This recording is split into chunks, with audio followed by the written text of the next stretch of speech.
ਸਾਥੀਓ मैं गल करन लगा पंजाब तो चुने जिहड़े 5 नवे राज सभा मैंबर आ उन्हां दी।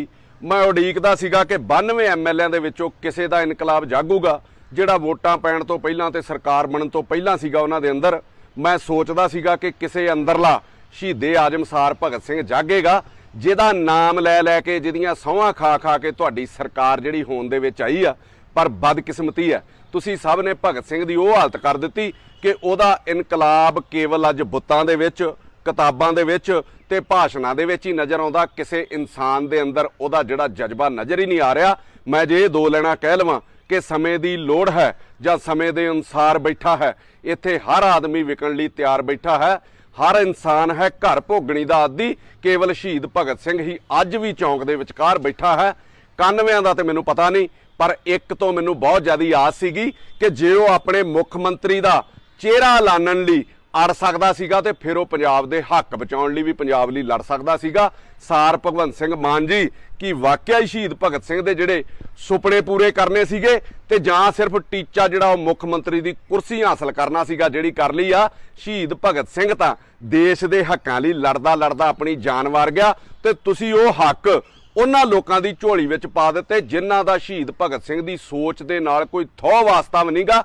ਸ਼ਹੀਦ ਭਗਤ ਸਿੰਘ ਦੀ ਜਨਮ ਤਰੀਕ ਯਾਦ ਰੱਖਣ ਨਾਲੋਂ ਉਹਦੀ ਸੋਚ ਜਿਹੜੀ ਯਾਦ ਰੱਖਣੀ ਉਹ ਜ਼ਿਆਦਾ ਜ਼ਰੂਰੀ ਆ। ਉਹਦੀ ਸੋਚ ਦੇ ਉੱਤੇ ਪਹਿਰਾ ਦੇਣਾ ਉਹ ਜ਼ਿਆਦਾ ਜ਼ਰੂਰੀ ਆ। ਸ਼ਹੀਦ ਭਗਤ ਸਿੰਘ ਦੀ ਸੋਚ ਤੇ ਇਹ ਸੀਗੀ ਕਿ ਉਹਨੇ ਲਾਹੌਰ ਦੇ ਖਾਲਸਾ ਹਾਈ ਸਕੂਲ ਦੇ ਵਿੱਚ ਜਿੰਨਾ ਕੁ ਮੈਂ ਪੜ੍ਹਿਆ, ਮੈਂ ਤੁਹਾਡੇ ਜਿੰਨਾ ਗਿਆਨ ਨਹੀਂ ਹਾਸਲ ਕੀਤਾ ਪਰ ਜਿੰਨਾ ਕੁ ਗਾਏ ਬਗਾਏ ਮੈਂ ਪੜ੍ਹਦਾ ਰਹਿਣਾ ਤੇ ਇੰਨਾ ਕੁ ਮੈਂ ਪੜ੍ਹਿਆ ਕਿ ਸ਼ਹੀਦ ਭਗਤ ਸਿੰਘ ਦੀ ਸੋਚ ਤੇ ਇਹ ਸੀਗੀ ਉਹਨੇ ਲਾਹੌਰ ਦੇ ਖਾਲਸਾ ਹਾਈ ਸਕੂਲ ਦੇ ਵਿੱਚ ਦਾਖਲਾ ਲੈਣੋਂ ਹੀ ਨਾ ਕਰ ਦਿੱਤੀ ਸੀ ਕਿਉਂਕਿ ਉਹ ਸਕੂਲ ਦੇ ਅਧਿਕਾਰੀਆਂ ਦੀ ਜਿਹੜੀ ਵਫਾਦਾਰੀ ਸੀਗੀ ਉਹ ਬਾਹਰੀ ਵਿਅਕਤੀਆਂ ਤੇ ਅੰਗਰੇਜ਼ਾਂ ਦੇ ਪ੍ਰਤੀ ਸੀ।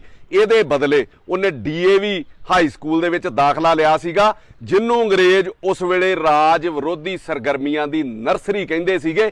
ਇਹ ਉਹਦੀ ਸੋਚ ਸੀਗੀ ਤੇ ਤੁਸੀਂ ਪੰਜਾਬ ਦੇ ਹੱਕ ਜਿਹੜੇ ਬਾਹਰ ਦੇਣ ਲੱਗਿਆ ਸਿਰ ਹੀ ਸੁੱਟ ਲਿਆ, ਆਪਣਾ ਸਿਰ ਹੀ ਥੱਲੇ ਕਰ ਲਿਆ ਤੁਸੀਂ। ਜੇ ਤੁਹਾਨੂੰ CM ਐਲਾਨਣ ਲਈ ਆਨਲਾਈਨ VOTING ਹੋ ਸਕਦੀ ਸੀ ਫਿਰ ਪੰਜਾਬ ਦੇ 5 ਰਾਜ ਸਭਾ ਮੈਂਬਰ ਜਿਹੜੇ ਚੁਣ ਲਈ ਉਹਨਾਂ ਲਈ VOTING ਕਿਉਂ ਨਹੀਂ ਕਰਾਈ ਗਈ? ਇਸ ਤੇ ਵੀ ਲੋਕਾਂ ਦੀ ਰਾਏ ਲੈਣੀ ਬਹੁਤ ਜ਼ਿਆਦਾ ਜ਼ਰੂਰੀ ਸੀਗੀ। ਇੱਕ ਗੱਲ ਤੇ ਮਾਨ ਸਾਹਿਬ ਮੈਂ ਮੰਨਦਾ ਕਿ ਜਿਹੜੇ 5 ਮੈਂਬਰ ਤੁਸੀਂ ਚੁਣੇ ਆ ਉਹ ਚੁਣੇ ਸੰਵਿਧਾਨ ਦੇ ਅਨੁਸਾਰ ਨੇ। ਸੰਵਿਧਾਨ ਸਾਡਾ ਕਹਿੰਦਾ ਕਿ ਦੇਸ਼ ਦੇ ਕਿਸੇ ਵੀ ਵਿਅਕਤੀ ਨੂੰ ਦੇਸ਼ ਦੇ ਕਿਸੇ ਕੋਨੇ ਚੋਂ ਵੀ ਦੇਸ਼ ਦਾ ਵੋਟਰ ਉਹ ਬੰਦਾ ਹੋਣਾ ਚਾਹੀਦਾ ਵਾ, ਉਹਨੂੰ ਰਾਜ ਸਭਾ ਦਾ ਮੈਂਬਰ ਜਿਹੜਾ ਚੁਣਿਆ ਜਾ ਸਕਦਾ ਵਾ।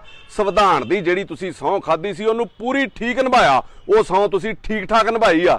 ਪਰ ਜਿਹੜੀ ਸਹੁੰ ਤੁਸੀਂ ਖਟਕੜ ਕਲਾਂ ਦੇ ਵਿੱਚ ਖਾਧੀ ਸੀ ਪੰਜਾਬ ਦੇ ਹੱਕ ਬਚਾਉਣ ਲਈ ਐਡਾ ਤਾਮਝਾਮ ਕੀਤਾ ਸੀਗਾ, 3-4 ਲੱਖ ਉੱਥੇ ਬੰਦਾ ਇਕੱਠਾ ਕੀਤਾ ਸੀਗਾ, ਅਥਾਹ ਜਿਹੜਾ ਉਹ ਖਰਚਾ ਕੀਤਾ ਗਿਆ ਸੀਗਾ, ਉਹ ਸਹੁੰ ਖਾਧੀ ਸੀ ਪੰਜਾਬ ਦੇ ਹੱਕਾਂ ਦੀ ਰਾਖੀ, ਉਹ ਰਾਖੀ ਕਰਨ ਲਈ ਔਰ ਪੰਜਾਬ ਦੇ ਹੱਕਾਂ ਦੀ ਲੜਨ ਲਈ।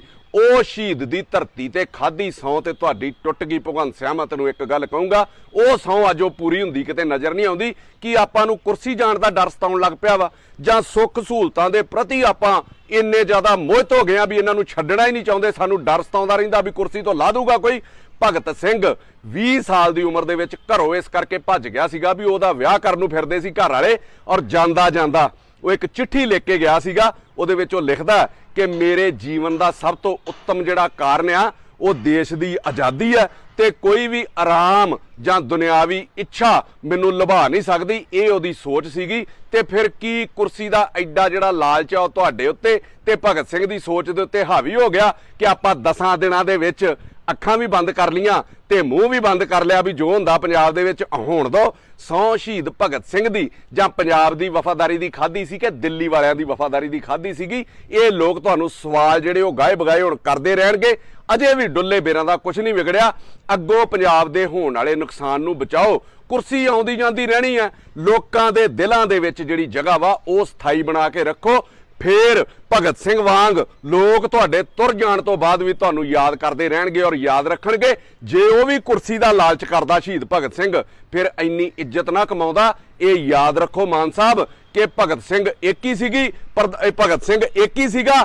ਪ੍ਰਧਾਨ ਮੰਤਰੀ ਤੇ ਮੁੱਖ ਮੰਤਰੀ ਕਈ ਆਏ ਤੇ ਕਈ ਤੁਰ ਗਏ। ਲੋਕ ਉਹਨਾਂ ਨੂੰ ਇੰਨੀ ਇੱਜ਼ਤ ਨਹੀਂ ਦਿੰਦੇ। ਤੇ ਜੇ ਅੱਜ ਪੰਜਾਬ ਪ੍ਰਤੀ ਤੁਹਾਡਾ ਰਵੱਈਆ ਇਹੋ ਹੀ ਰਿਹਾ ਤੇ ਯਾਦ ਰੱਖਿਓ ਲੋਕ ਤੁਹਾਨੂੰ ਦਿਲਾਂ ਦੇ ਵਿੱਚੋਂ ਵੀ ਲਾ ਦੇਣਗੇ ਤੇ ਲੋਕ ਤੁਹਾਨੂੰ ਗੱਦੀ ਤੋਂ ਲਾਉਣ ਲੱਗਿਆਂ ਵੀ ਟਾਈਮ ਨਹੀਂ ਲਾਉਣਗੇ ਕਿਉਂਕਿ ਝੂਠ ਤੇ ਜਿਹੜਾ ਵਿਖਾਵਾ ਵਾ ਨਾ ਉਹ ਬਹੁਤੀ ਦੇਰ ਨਹੀਂ ਚੱਲਦਾ। ਕਿਸੇ ਸਿਆਣੇ ਨੇ ਬੜਾ ਵਧੀਆ ਲਿਖਿਆ ਔਰ ਤੁਹਾਡੇ ਤੇ ਅੱਜ ਕੱਲ੍ਹ ਇਹ ਢੁੱਕਦਾ ਕਿ ਪਾਣੀ ਦੇ ਚੜ੍ਹੇ ਬਿਨਾ ਸਲਾਬ ਨਹੀਂ ਹੁੰਦੇ, ਮਿੱਟੀ 'ਚ ਡੁੱਬੇ ਬਿਨਾ ਗੁਲਾਬ ਨਹੀਂ ਹੁੰਦੇ। ਸ਼ਹੀਦ ਭਗਤ ਸਿੰਘ ਦੀ ਤਰ੍ਹਾਂ ਸੂਲੀ ਤੇ ਚੜ੍ਹਨਾ ਪੈਂਦਾ ਹੈ, ਕੇਵਲ ਪੀਲੀਆਂ ਪੱਗਾਂ ਬੰਨਣ ਨਾਲ ਇਨਕਲਾਬ ਨਹੀਂ ਹੁੰਦੇ। ਸੋ ਦੇਖਦੇ ਹਾਂ ਕਿ ਭਗਤ ਸਿੰਘ ਦੀਆਂ ਬਾਤਾਂ ਸੁਣਾਉਣ ਵਾਲੇ ਦੇ ਅੰਦਰ ਸ਼ਹੀਦ ਭਗਤ ਸਿੰਘ ਕਦੋਂ ਜਾਗਦਾ ਵਾ, ਕਿੰਨਾ ਟਾਈਮ ਲੱਗੂਗਾ ਉਹਨੂੰ ਦੁਬਾਰਾ ਜਾਗਣ ਲਈ। ਮੈਂ ਤੁਹਾਨੂੰ ਯਾਦ ਕਰਾਉਣ ਲੱਗਾ ਹੁਣ ਥੋੜੀਆਂ ਗੱਲਾਂ, ਨਾਲੇ ਨਾਲ ਕਰਾਉਂਦੇ ਰਵਾਂਗੇ। ਜੇ ਬੜਾ ਲੰਮਾ ਸਮਾਂ ਤੁਸੀਂ ਤੁਹਾਡੀ ਪਾਰਟੀ ਨੇ ਰਾਜ ਕਰਨਾ ਵਾ ਕਿ ਜਦੋਂ ਭਾਖੜਾ ਬਿਆਸ ਮੈਨੇਜਮੈਂਟ ਬੋਰਡ ਦੇ ਅਧਿਕਾਰੀ ਜਿਹੜੇ ਆ ਪਹਿਲਾਂ ਪਿਛਲੇ ਮਹੀਨਿਆਂ ਦੇ ਵਿੱਚ ਬਾਹਰੋਂ ਲਾ ਦਿੱਤੇ ਗਏ ਸੀਗੇ, ਤੁਸੀਂ ਵੀ ਤੇ ਵਿਰੋਧੀ ਪਾਰਟੀਆਂ ਨੇ ਵੀ ਬੜਾ ਰੌਲਾ ਪਾਇਆ ਸੀਗਾ, ਬੜੀ ਆਵਾਜ਼ ਚੁੱਕੀ ਸੀਗੀ ਕਿ ਪੰਜਾਬ ਦੇ ਹੱਕ ਖੋਏ ਜਾ ਰਹੇ ਆ। ਤੇ ਹੁਣੇ 5 ਰਾਜ ਸਭਾ ਮੈਂਬਰ ਦਿੱਲੀ ਤੋਂ ਥੋਪ ਦਿੱਤੇ ਗਏ ਆਪਣੀ ਮਰਜ਼ੀ ਦੇ ਅਨੁਸਾਰ, ਆਪਣੀ ਆਵਾਜ਼ ਵੀ ਨਹੀਂ ਨਿਕਲੀ। ਤੇ ਮੈਂ ਤੁਹਾਡੇ ਬਾਰੇ ਇਹ ਗੱਲਾਂ ਜ਼ਰੂਰ ਕਹੂੰਗਾ। ਇਹ 4 ਲਾਈਨਾਂ ਕਿਸੇ ਸ਼ਾਇਰ ਨੇ ਬੜੀਆਂ ਵਧੀਆ ਲਿਖੀਆਂ ਨੇ ਕਿ ਏਕ ਚਿਹਰੇ ਸੇ उतरती है नकाबे कितनी, एक चेहरे से उतरती है नकाबे कितनी, लोग कितने हमें एक शख्स में मिल जाते हैं। वक्त बदलेगा तो इस बार मैं पूछूंगा उसे, तुम बदलते हो तो क्यों लोग बदल जाते हैं। किवें चलाकी दे नाल 5 ਜਿਹੜੇ ਰਾਜ ਸਭਾ ਮੈਂਬਰ ਚੁਣੇ ਗਏ ਔਰ ਅਖੀਰਲੇ ਦਿਨ ਉਹਨਾਂ ਦੇ ਨੋਮੀਨੇਸ਼ਨ ਜਿਹੜੇ ਪੇਪਰ ਹੈ ਉਹ ਫਾਈਲ ਕੀਤੇ ਗਏ ਕਿ ਲੋਕਾਂ ਨੂੰ ਉਹਨਾਂ ਦਾ ਵਿਰੋਧ ਕਰਨ ਦਾ ਟਾਈਮ ਹੀ ਨਾ ਮਿਲ ਸਕੇ, ਲੋਕਾਂ ਨੂੰ ਇੰਨੀ ਸੋਝੀ ਨਾ ਆਵੇ। ਤੇ ਕਿਵੇਂ ਇਹ ਲੋਕ, ਤੁਸੀਂ ਸਮਝਦੇ ਹੋ ਵੀ ਲੋਕ ਇਹਨਾਂ ਸਾਰੀਆਂ ਚੀਜ਼ਾਂ ਨੂੰ ਸਮਝਦੇ ਆ, ਤੁਸੀਂ ਕੋਈ ਬਹੁਤੇ ਚਲਾਕ ਨਹੀਂ। ਕਿ ਕਿਵੇਂ ਆਪ ਦੇ ਸੁਪਰੀਮੋ ਅਰਵਿੰਦ ਕੇਜਰੀਵਾਲ ਨੇ ਰਾਜ ਸਭਾ ਮੈਂਬਰਾਂ ਦੇ ਪੇਪਰ ਫਾਈਲ ਕਰਨ ਤੋਂ ਇੱਕ ਦਿਨ ਪਹਿਲਾਂ ਐਮਐਲਏਆਂ ਨੂੰ ਵੀਡੀਓ ਕਾਨਫਰੰਸ ਰਾਹੀਂ ਦਬਕਾ ਮਾਰਿਆ ਸਹੀ ਕੰਮ ਕਰਨ ਦੇ ਨਾਂ ਦੇ ਉੱਤੇ ਵੀ ਕੰਮ ਵਧੀਆ ਕਰਿਓ, ਦਿੱਲੀ ਵਾਂਗ ਕਰਿਓ। ਪਰ ਅਸਲ 'ਚ ਮਕਸਦ ਇਹ ਸੀਗਾ ਕਿ ਇਹਨਾਂ ਰਾਜ ਸਭਾ ਮੈਂਬਰਾਂ ਦਾ ਵਿਰੋਧ ਨਾ ਹੋਵੇ। ਉਹਨਾਂ ਨੂੰ ਦਬਕੇ 'ਚ ਕਿਹਾ ਜਾਂਦਾ ਤੁਹਾਡੀਆਂ ਟਿਕਟਾਂ ਵੀ ਬਦਲ ਸਕਦੀਆਂ, ਮੰਤਰੀ ਵੀ ਲੱਥ ਸਕਦੇ ਹੋ। ਅਸਲੀ ਜਿਹੜਾ ਨਿਸ਼ਾਨਾ ਸੀਗਾ ਉਹ ਇੱਥੇ ਲਾਉਣਾ ਸੀਗਾ। ਔਰ ਉਸ ਤੋਂ ਬਾਅਦ ਜਦੋਂ ਨਾਂ ਪੇਸ਼ ਕੀਤੇ ਗਏ ਤੇ ਇਹਨਾਂ ਬਾਨਿਆਂ ਦੇ ਵਿੱਚੋਂ ਕੁਸਕਿਆ ਵੀ ਕੋਈ ਨਹੀਂ, ਕਿਉਂਕਿ ਪਹਿਲੇ ਦਿਨ ਹੀ ਉਹਨਾਂ ਨੂੰ ਗੱਲਾਂ 'ਚ ਦਬਕੇ ਵੱਜ ਚੁੱਕੇ ਸੀਗੇ ਕਿ ਜੋ ਹੋਣਾ ਦਿੱਲੀ ਤੋਂ ਹੋਣਾ ਵਾ। ਇੱਥੇ ਮੈਂ ਇੱਕ ਗੱਲ ਦੱਸ ਦਵਾਂ, ਮੈਂ ਅਕਸਰ ਇਹ ਕਹਿੰਦਾ ਨਾ ਕਿ ਸਾਡੇ ਕੋਲ ਕਿਸੇ ਨੂੰ ਚੁਣਨ ਦਾ ਅਧਿਕਾਰ ਹੈ। ਤੁਸੀਂ ਵੀ ਸੁਣ ਲਓ ਤੇ ਲੋਕ ਵੀ ਸੁਣ ਲੈਣ, ਲਾਉਣ ਦਾ ਅਧਿਕਾਰ ਸਾਡੇ ਕੋਲ ਨਹੀਂ ਹੈਗਾ। 5 ਸਾਲ ਲੋਕਾਂ ਨੂੰ ਝੱਲਣਾ ਪੈਂਦਾ, ਭਾਵੇਂ ਉਹ ਗਲਤ ਹੋਵੇ ਤੇ ਭਾਵੇਂ ਉਹ ਠੀਕ ਹੋਵੇ। ਪਰ ਤੁਸੀਂ ਇੱਕ ਗੱਲ ਯਾਦ ਰੱਖਿਓ ਭਗਵੰਤ ਤੇ ਕੇਜਰੀਵਾਲ ਜੀ, ਪਬਲਿਕ ਕਰ ਕੁਛ ਨਹੀਂ ਸਕਦੀ ਪਰ ਦਿਲ ਤੇ ਨੋਟ ਕਰ ਲੈਂਦੀ ਆ। ਤੇ ਜਦੋਂ ਪਬਲਿਕ ਦੇ ਦਿਲ ਨੂੰ ਠੇਸ ਵੱਜਦੀ ਆ ਨਾ ਤੇ ਫਿਰ ਇਹੋ ਜਿਹਾ ਬਦਲਾਵ ਆਉਂਦਾ ਜਿਵੇਂ ਇਹ ਬਦਲਾਵ ਆਇਆ ਵਾ। ਪਬਲਿਕ ਦੀ ਯਾਦਾਸ਼ਤ ਕਮਜ਼ੋਰ ਦਾ ਭੁਲੇਖਾ ਬਾਦਲਾਂ ਨੂੰ ਤੇ ਕਾਂਗਰਸੀਆਂ ਨੂੰ ਵੀ ਸੀ, ਪਬਲਿਕ ਦੇ ਲਾਸਟ 'ਚ ਕੰਮ ਕਰੋ ਤੇ ਯਾਦ ਰੱਖਦੇ ਆ। ਸੋ ਇਹ ਭੁਲੇਖਾ ਕਿਤੇ ਤੁਸੀਂ ਵੀ ਨਾ ਪਾ ਲਿਓ, ਲੋਕ ਤੁਹਾਨੂੰ ਮੂਧੇ ਮੂੰਹ ਸੁੱਟ ਦੇਣਗੇ। ਸੋ ਜਨਤਾ ਦੀਆਂ ਭਾਵਨਾਵਾਂ ਦਾ ਖਿਆਲ ਰੱਖੋ, ਉਹਨਾਂ ਦਾ ਇਹ ਹਾਲ ਨਾ ਕਰੋ ਕਿ ਉਹਨਾਂ ਲੋਕਾਂ ਨੇ ਤੁਹਾਨੂੰ ਕੁਰਸੀ ਦਿੱਤੀ ਆ ਤੇ ਹੁਣ ਜਨਤਾ ਦੀਆਂ ਭਾਵਨਾਵਾਂ ਦੀ ਕੋਈ ਕਦਰ ਹੀ ਨਹੀਂ। ਕਿ ਜਿਵੇਂ वो जिसने आंख अता की है देखने के लिए, वो जिसने आंख अता की है देखने के लिए, उसी को छोड़कर सब कुछ दिखाई देता है।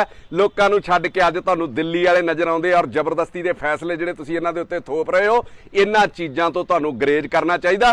मैं सारे एमएलए नूं कहना चाहुंदा, भावें दिल्ली तो डिकटेट होवो, भावें दिल्ली तो हदायतां लवो, दिल्ली दी तर्ज दे उत्ते काम करो, जो दिल्ली वाले तुहानूं कहिंदे आ करो। पर जिथे पंजाब दे हक्कां दी गल आ उहदे उत्ते पहरा दिओ, उन्हां लई लड़ो। और दिल्ली वालियां नूं भी चाहीदा कि पंजाब ने तुहानूं इह सत्ता दित्ती आ, जिहड़ी पूਰਨ सत्ता तुहानूं मिली है, और पंजाब दे हक ना मारो। और मैं एमएलए नूं कहना, गूंगे ते अन्ने ना बनो, गूंगे अन्ने बोले आपां सारा कुछ ही बन गए, किसी दे खिलाफ कोई बोल ही नहीं रहे। जो मर्जी तुहाडे उत्ते एड्डी वड्डी मेजोरिटी आई है, दा हंकार ना करो। हुण मैं सार भगवंत सिंह हुणां नूं पुछदा कि 5 मैंबर राज सभा लई पंजाब तो चुने गए आ। 5 ਮੈਂਬਰਾਂ ਦੇ ਵਿੱਚ ਕਿਸੇ ਇੱਕ ਮੈਂਬਰ ਦੀ ਕੋਈ ਇੱਕ ਸਟੇਟਮੈਂਟ, ਕੋਈ ਇੱਕ ਐਕਟੀਵਿਟੀ ਦਿਖਾ ਦਿਓ ਜਿਹਦੇ ਚੋਂ ਪੰਜਾਬ ਲਈ ਖੜਿਆ ਤੇ ਪੰਜਾਬ ਲਈ ਲੜਿਆ ਹੋਵੇ, ਸਮੇਤ ਸਰਦਾਰ ਹਰਭਜਨ ਸਿੰਘ ਦੇ। ਸਗੋਂ ਇੱਕ ਮੈਂਬਰ ਤੇ ਬਹੁਤ ਉਲਟ ਬੋਲਦਾ ਰਿਹਾ ਤੁਹਾਡਾ ਰਾਘਵ ਚੱਡਾ, ਜਦੋਂ ਪਰਾਲੀ ਵਾਲਾ ਮਸਲਾ ਸੀਗਾ। ਹਰਭਜਨ ਸਿੰਘ, ਮੈਂ ਤੁਹਾਨੂੰ ਕਹਿ ਰਿਹਾ ਕਿ ਇੱਕ ਬੰਦਾ ਹਰਭਜਨ ਸਿੰਘ ਨੇ ਖੇਡਿਆ ਵਧੀਆ ਵਾ, ਚਲੋ ਉਹਦੀ ਮਤਲਬ ਮੈਂ ਇਹ ਸੋਚ ਸਕਦੇ ਹਾਂ ਕਿ ਸਾਡੇ ਸੂਬੇ ਦਾ ਵਧੀਆ ਪਲੇਅਰ ਆ, ਪਰ ਤੁਸੀਂ ਉਹਨੂੰ ਚੁਣਿਆ ਕਿਉਂ? ਮੈਂ ਇੱਥੇ ਵੀ ਇਹ ਗੱਲ ਸਾਫ਼ ਕਰ ਦਵਾਂ ਕਿ ਇੱਕ ਪੱਗ ਵਾਲਾ ਬੰਦਾ ਤੁਹਾਨੂੰ ਬਹੁਤ ਜ਼ਿਆਦਾ ਜ਼ਰੂਰੀ ਚਾਹੀਦਾ ਸੀਗਾ ਲੋਕਾਂ ਦੀਆਂ ਅੱਖਾਂ 'ਚ ਘੱਟਾ ਪਾਉਣ ਨੂੰ, ਕਿਉਂਕਿ ਇਸ ਸੂਬੇ 'ਚ, ਇਸ ਦੇਸ਼ 'ਚ ਬੰਦੇ ਦੀ ਕਾਬਲੀਅਤ ਨਾਲੋਂ ਉਹਦੀ ਜਾਤ ਪਾਤ ਤੇ ਧਰਮ ਜਿਹੜਾ ਉਹ ਬਹੁਤ ਜ਼ਿਆਦਾ ਹਾਵੀ ਆ ਸਾਡੀ ਸਿਆਸਤ ਦੇ ਉੱਤੇ, ਸਾਡੇ ਲੋਕਾਂ ਦੀ ਮਾਨਸਿਕਤਾ ਦੇ ਉੱਤੇ। ਹਰਭਜਨ ਸਿੰਘ ਨੂੰ ਵੀ ਮੈਂ ਕਹਿਣਾ ਚਾਹੁੰਦਾ ਕਿ ਰਾਜ ਸਭਾ ਦੇ ਵਿੱਚ ਉਹ ਇੱਕ ਪ੍ਰਾਈਮ ਪੋਸਟ ਆ ਜਿਹੜੀ ਲੋਕਾਂ ਨੂੰ ਮਿਲਦੀ ਆ। ਲੋਕ ਮਰ ਜਾਂਦੇ ਉਹ ਕੁਰਸੀ ਲੈਣ ਲਈ, ਉੱਥੋਂ ਤੱਕ ਪਹੁੰਚਣ ਲਈ ਲੋਕਾਂ ਦੀਆਂ ਮਤਲਬ ਉਮਰ ਲੰਘ ਜਾਂਦੀ ਆ। ਤੇਰੇ ਕੋਲ ਐਡਾ ਵੱਡਾ ਸਨਮਾਨ ਤੇ ਅਹੁਦਾ ਲੈਣ ਲਈ, ਉਹਦਾ ਸਰਟੀਫਿਕੇਟ ਲੈਣ ਲਈ ਵੀ ਟਾਈਮ ਨਹੀਂ ਸੀਗਾ। ਤੇ ਪੰਜਾਬ ਦੇ ਹੱਕਾਂ ਲਈ ਤੁਸੀਂ ਟਾਈਮ ਕਿੱਥੋਂ ਕੱਢੋਗੇ? ਪੰਜਾਬ ਲਈ ਤੁਸੀਂ ਕਿੱਥੋਂ ਲੜੋਗੇ? ਅੱਜ ਤੱਕ ਵੀ ਤੁਸੀਂ ਖੇਡਿਆ ਵਧੀਆ, ਮੈਂ ਤੁਹਾਡੀ ਕਦਰ ਕਰਦਾ, ਪਰ ਪੰਜਾਬ ਦੇ ਹੱਕਾਂ ਲਈ ਤੁਸੀਂ ਕਦੀ ਨਹੀਂ ਬੋਲੇ, ਚਾਹੇ ਪੰਜਾਬ ਦਾ ਕੋਈ ਵੀ ਮਸਲਾ ਹੋਵੇ। ਸੋ ਇਹਨਾਂ ਚੀਜ਼ਾਂ ਦੇ ਉੱਤੇ ਧੋਖਾ ਨਾ ਕਰੋ। ਤੁਹਾਡੇ ਵੱਲੋਂ ਵੀ ਬਹੁਤੀ ਕੋਈ ਆਸ ਨਹੀਂ ਹੈਗੀ ਹਰਭਜਨ ਸਿੰਘ ਵੱਲੋਂ ਵੀ ਕੀ ਉੱਥੇ ਜਿਹੜੀ ਸੈਂਟਰ ਗਵਰਨਮੈਂਟ ਹੈ ਉਹਦੇ ਖਿਲਾਫ ਬੋਲ ਸਕਦਾ ਆ, ਜਾਂ ਇਹਨਾਂ ਦੀ ਜਿਹੜੀ ਆਈਡੀਓਲੋਜੀ ਆ ਜਾਂ ਆਪ ਵਾਲਿਆਂ ਦੀ ਇਹਦੇ ਵਿਰੋਧੋਂ ਕਿਤੇ ਜਾ ਸਕਦਾ ਵਾ। ਮੈਂ ਆਪ ਵਾਲਿਆਂ ਨੂੰ ਵੀ ਕਹੂੰਗਾ ਕਿ ਦੋ ਵੱਡੇ ਵਪਾਰੀ ਘਰਾਣਿਆਂ ਨੂੰ ਰਾਜ ਸਭਾ ਮੈਂਬਰ ਨਵਾਜ ਕੇ ਤੁਸੀਂ ਮੋਦੀ ਦੇ ਉੱਤੇ ਅਡਾਨੀ ਅੰਬਾਨੀ ਨਾਲ ਯਾਰੀ ਬਾਰੇ ਜਿਹੜੇ ਸਵਾਲ ਕਰਨ ਦਾ ਆਪਣਾ ਹੱਕ ਹੀ ਗਵਾ ਲਿਆ। ਇਹ ਤੇ ਉਹ ਗੱਲ ਹੋਈ ਵੀ ਲੋਕਾਂ ਨੂੰ ਤੁਸੀਂ ਸਮਝਾਉਂਦੇ ਰਹੇ ਹੋ कि कभी कभी यूं भी हमने अपने जी को बहलाया है, जिन बातों को खुद नहीं समझे औरों को समझाया है। ਇਹ ਨਸੀਹਤਾਂ ਲੋਕਾਂ ਨੂੰ ਦੇਣ ਵੇਲੇ ਬੜੀਆਂ ਚੰਗੀਆਂ ਲੱਗਦੀਆਂ ਸੀਗੀਆਂ ਤੇ ਆਪਾਂ ਅੱਜ ਉਹਨਾਂ ਦੇ ਉੱਤੇ ਬੋਲਣ ਦਾ ਹੱਕ ਹੀ ਨਹੀਂ ਰੱਖਦੇ। ਸੋ ਇਹ ਹੱਕ ਗਵਾਓ ਨਾ। ਪੰਜਾਬ ਦੇ ਪ੍ਰਤੀ ਜਿਹੜੀ ਤੁਹਾਡੀ ਸੁਹਿਰਦਤਾ ਵਾ, ਜਿਹੜੀ ਵਫਾਦਾਰੀ, ਉਹਨੂੰ ਕਾਇਮ ਰੱਖੋ। ਲੋਕਾਂ 'ਚ ਤੇ ਇਹ ਵੀ ਖੁੰਡ ਚਰਚਾ ਵਾ ਕਿ ਦੋਵੇਂ ਵਪਾਰੀਆਂ ਕੋਲੋਂ ਪਾਰਟੀ ਫੰਡ ਦੇ ਨਾਂ ਦੇ ਉੱਤੇ ਮੋਟੀ ਰਕਮ ਜਿਹੜੀ ਵਸੂਲ ਕੀਤੀ ਗਈ ਆ। ਹੋਰ ਨਾ ਤੇ ਇਹਨਾਂ ਦਾ ਕੋਈ ਪਾਰਟੀ ਦੇ ਵਿੱਚ ਕੋਈ ਯੋਗਦਾਨ ਸੀਗਾ ਤੇ ਨਾ ਇਹਨਾਂ ਦਾ ਕੋਈ ਪੰਜਾਬ ਦੀ ਲੜਾਈ ਦੇ ਵਿੱਚ ਯੋਗਦਾਨ ਸੀਗਾ। ਤੁਸੀਂ ਕਰਪਸ਼ਨ ਫਰੀ ਇੱਕ ਨੰਬਰ ਜਿਹੜਾ ਜਾਰੀ ਕੀਤਾ। ਕਰਪਸ਼ਨ ਦੀ ਨੀਂਹ ਤੇ ਇੱਥੋਂ ਹੀ ਰੱਖੀ ਗਈ ਯਾਰ। ਮਤਲਬ ਪੈਸੇ ਲੈ ਕੇ ਤੁਸੀਂ ਕਿਸੇ ਨੂੰ ਰਾਜ ਸਭਾ ਮੈਂਬਰ ਬਣਾ ਰਹੇ ਹੋ। ਸਾਰੇ ਪੰਜਾਬ 'ਚ ਤੁਹਾਡੀ ਇਹ ਚਰਚਾ ਚੱਲਦੀ ਰਹੀ। ਇਹਦਾ ਮਤਲਬ ਤੇ ਇਹ ਹੋਇਆ ਕਿ ਛੋਟੀ ਛੋਟੀ ਕਰਪਸ਼ਨ ਬੰਦ ਕਰੋਗੇ ਔਰ ਵੱਡੇ ਜਿਹੜੇ ਗੱਫੇ ਨੇ, ਵੱਡੀ ਜਿਹੜੀ ਕਰਪਸ਼ਨ ਆ, ਚਾਹੇ ਉਹ ਪਾਰਟੀ ਫੰਡ ਦੇ ਰੂਪ 'ਚ ਹੈ, ਚਾਹੇ ਉਹ ਕਿਸੇ ਤਰੀਕੇ ਵੀ ਹੈ, ਉਹਨੂੰ ਪੂਰੀ ਮਾਨਤਾ ਦਿੱਤੀ ਜਾਊਗੀ। ਮੈਂ ਭਗਵੰਤ ਸਿੰਘ ਹੋਣਾ ਨੂੰ ਕਹਿਣਾ ਕਿ ਆਪਣੇ ਦਿਲ ਤੇ ਹੱਥ ਰੱਖ ਕੇ ਦੱਸ ਦਿਓ ਕਿ ਇਹਨਾਂ ਪੰਜਾਂ ਵਿੱਚੋਂ ਇੱਕ ਵੀ ਪੰਜਾਬ ਦੀ ਦੁਰਦਸ਼ਾ ਨੂੰ ਸਮਝਦਾ ਹੋਵੇ, ਪੰਜਾਬ ਦੇ ਹੱਕਾਂ ਲਈ ਸੰਸਦ ਦੇ ਵਿੱਚ ਲੜ ਸਕਦਾ ਹੋਵੇ। ਕਦੀ ਸ਼ੀਸ਼ੇ ਸਾਹਮਣੇ ਆਪ ਹੀ ਇਸ ਸਵਾਲ ਦਾ ਜਵਾਬ ਲੈ ਲਿਓ। ਸੋ ਮੇਰੀ ਬੇਨਤੀ ਆ ਤੁਹਾਨੂੰ, ਜੋ ਹੋ ਗਿਆ ਸੋ ਹੋ ਗਿਆ। ਬੀਤਿਆ ਹੁਣ ਹੱਥ ਨਹੀਂ ਆ ਸਕਦਾ, ਉਹ ਲੱਥ ਨਹੀਂ ਸਕਦੇ, ਉਹ ਨੋਮੀਨੇਟ ਹੋ ਚੁੱਕੇ ਨੇ। ਬਲਕਿ ਅੱਗੋਂ ਆਪਣੇ ਅੰਦਰ ਇਨਕਲਾਬ ਵਾਲੇ ਕੀੜੇ ਜਗਾਓ ਜਿਹੜੇ ਤੁਸੀਂ ਕਹਿੰਦੇ ਸੀ ਕਿ ਅਸੀਂ ਉਹ ਭਮੱਕੜਿਆ ਜਿਹੜੇ ਵੱਡਾ ਬਾਲਣ ਵੇਖ ਕੇ ਮੱਚਦੇ ਆ, ਤੇ ਹੁਣ ਦਿੱਲੀ ਵਾਲਾ ਵੱਡਾ ਬਾਲਣ ਵੇਖ ਕੇ ਤੁਹਾਡੀ ਆਵਾਜ਼ ਕਿਉਂ ਬੰਦ ਹੋ ਗਈ? ਹੁਣ ਉਹ ਭਮੱਕੜਾਂ ਦਾ ਜਨੂਨ ਕਿਉਂ ਮਰ ਗਿਆ?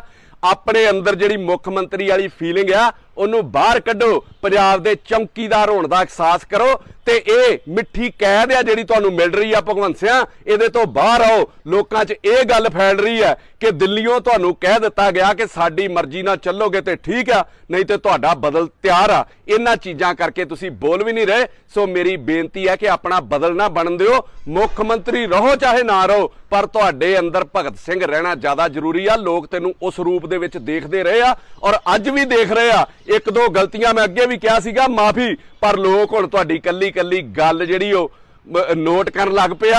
ਸੋ ਇਹਨਾਂ ਚੀਜ਼ਾਂ ਦੇ ਉੱਤੇ ਧਿਆਨ ਦਿਓ। ਸਾਰ ਭਗਵੰਤ ਸਿੰਘ ਜੀ, ਤੁਸੀਂ ਮਾਨਯੋਗ ਮੁੱਖ ਮੰਤਰੀ ਹੋ ਸਾਡੇ, ਔਰ ਮੁੱਖ ਮੰਤਰੀ ਤੋਂ ਪਹਿਲਾਂ ਅਸੀਂ ਸਮਝਦੇ ਸੀ ਕਿ ਤੁਸੀਂ ਸ਼ਹੀਦ ਭਗਤ ਸਿੰਘ ਦੀ ਸੋਚ ਵਾਲੇ ਹੋ, ਜਿਹਨੂੰ ਪੰਜਾਬ ਦਾ ਹਰ ਬੱਚਾ ਨੌਜਵਾਨ ਤੇ ਬਜ਼ੁਰਗ, ਮਾਂ ਭੈਣ ਸਾਰੇ ਪਿਆਰ ਕਰਦੇ ਆ। ਔਰ ਅਖੀਰ ਦੇ ਵਿੱਚ ਮੈਂ ਉਹਨਾਂ ਲੋਕਾਂ ਨੂੰ ਵੀ ਕਹਿਣਾ ਚਾਹੁੰਦਾ, ਬੜੇ ਲੋਕ ਮੈਨੂੰ ਕਿਸੇ ਵੇਲੇ ਮਿਲਦੇ ਨੇ ਇੱਕ ਹਜ਼ੂਮ ਦੇ ਰੂਪ ਦੇ ਵਿੱਚ, ਜਾਂ ਮੈਨੂੰ ਮੈਸੇਜ ਕਰਦੇ ਨੇ, ਫੋਨ ਕਰਦੇ ਨੇ ਕਿ ਤੁਸੀਂ ਚੋਣ ਕਿਉਂ ਨਹੀਂ ਲੜੀ ਆਪ ਤੋਂ। ਮੈਂ ਉਹਨਾਂ ਲੋਕਾਂ ਨੂੰ ਦੱਸਣਾ ਚਾਹੁੰਦਾ ਕਿ ਇਹੀ ਕਾਰਨ ਸੀਗਾ ਜਿਹੜੀ ਮੈਂ ਚੋਣ ਨਹੀਂ ਲੜੀ, ਕਿਉਂਕਿ ਇਹਨਾਂ ਦੀਆਂ ਜਿਹੜੀਆਂ ਮਨਸ਼ਾਵਾਂ ਤੇ ਜਿਹੜੀਆਂ ਇੱਛਾਵਾਂ ਸੀਗੀਆਂ ਉਹਨਾਂ ਨੂੰ ਮੈਂ ਭਾਂਪ ਗਿਆ ਸੀਗਾ। ਔਰ ਗੂੰਗਾ ਪਲੇਅਰ ਮੈਂ ਕਦੀ ਨਹੀਂ ਬਣ ਸਕਦਾ, ਭਾਵੇਂ ਜ਼ਿੰਦਗੀ 'ਚ ਸਾਰੀ ਉਮਰ ਕੁਝ ਬਣਾ ਚਾਹੇ ਨਾ ਬਣਾ। ਤੇ ਅੱਜ ਉਹ ਰਾਜ ਸਭਾ 'ਚ ਇਹਨਾਂ ਕੀਤਾ, ਤੁਹਾਨੂੰ ਲੱਗਦਾ ਸੀਗਾ ਕਿ ਇੱਕ ਐਮਐਲਏ ਦੀ ਕੁਰਸੀ ਲਈ ਮੈਂ ਚੁੱਪ ਕਰ ਸਕਦਾ ਸੀਗਾ? ਇੱਥੇ ਜੁੱਤੀ ਮੈਨੂੰ ਹੋਣਾ ਪੈਣਾ ਸੀਗਾ। ਔਰ 15-20 ਦਿਨਾਂ ਦਾ ਜਿਹੜਾ ਸਾਥ ਸੀਗਾ, ਇਹੋ ਜਿਹੇ ਸਾਥ ਮੈਂ ਲੱਭਦਾ ਨਹੀਂ, ਹਮਖਿਆਲੀ ਸੋਚ ਦੇ ਲੱਭਦਾ ਵਾਂ। ਭਗਵੰਤ ਸਿੰਘ ਵਧੀਆ ਸੋਚ ਸੀਗੀ, ਪਰ ਮੈਨੂੰ ਲੱਗਾ ਕਿ ਉਹਦੇ ਉੱਤੇ ਕੰਟਰੋਲ ਕੋਈ ਦਿੱਲੀੋਂ ਚੱਲ ਰਿਹਾ ਵਾ। ਸੋ ਇਹਨਾਂ ਕਾਰਨਾਂ ਕਰਕੇ ਮੈਂ ਇਹਨਾਂ ਦਾ ਹਿੱਸਾ ਹੀ ਨਹੀਂ ਬਣਿਆ। ਕਿਸੇ ਅਹੁਦੇ ਦਾ ਲਾਲਚ ਕਰਨ ਨਾਲੋਂ, ਕਿਸੇ ਅਹੁਦੇ ਤੇ ਜਾਣ ਨਾਲੋਂ ਲੋਕਾਂ ਦੇ ਦਿਲਾਂ ਦੇ ਵਿੱਚ ਜਾਣਾ ਮੈਂ ਜਿਹੜਾ ਜ਼ਿਆਦਾ ਜ਼ਰੂਰੀ ਸਮਝਦਾ। ਔਰ ਇਹ ਕਹਿ ਕੇ ਅਖੀਰ ਦੇ ਵਿੱਚ ਮੈਂ ਸਮਾਪਤੀ ਕਰੂੰਗਾ ਕਿ ਤਰੱਕੀ ਕੀ ਫਸਲ ਹਮ ਵੀ काट लेते, तरक्की की फसल हम भी काट लेते, थोड़े से तलवे अगर हम भी चाट लेते, बस मेरे लहजे में जी हजूर ना था, इसके अलावा मेरा कोई कसूर ना था। अगर पल भर को भी मैं बेजमीर हो जाता तो यकीन मानिए मैं कब का वजीर हो जाता।